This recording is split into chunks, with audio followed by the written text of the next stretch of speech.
Გავდივარ.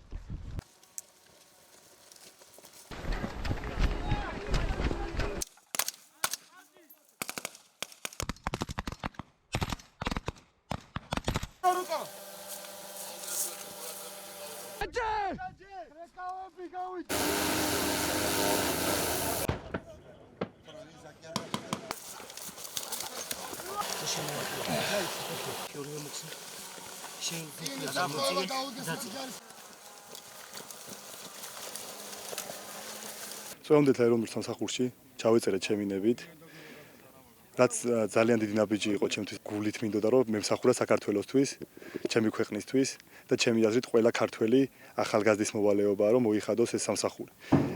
რაც თავარია, შევიძინე ძალიან დიდი ცოდნა სამხედრო თვალსაზრისით. დავიწყეთ ინდივიდუალური დონიდან. გადავიდით მე საცეცხლე მომზადებაზე, ტოპოგრაფიაზე, საველე წვრთნებზე. ამ წვრთნებიდან დასწავლებებიდან მიღებული გამოცდილები და ცოდნის საფუძველზე მე გადავწყვიტე რომ გავაგრძელო ჩემი კარიერა სამხედრო სამსახურში. წვეულდენ ეროვნულ სამსახურში გამოცხადდი ჩემინების 6 თვიან ვადით. ბავშვობიდან მინდოდა რომ ჩემი სამშობლოს მემსახურა, ჩემი საქართველოს დამეცვა და აქედან გამომდინარე ვაგრძელებ სამხედრო სამსახურს.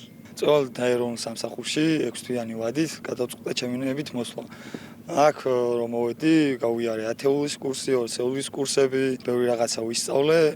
კონტრაქტზე გადასვლას გადამაწყვეტინა ჩემმა სერჟანტებმა, მათმა დარიგებამ, რჩევებმა.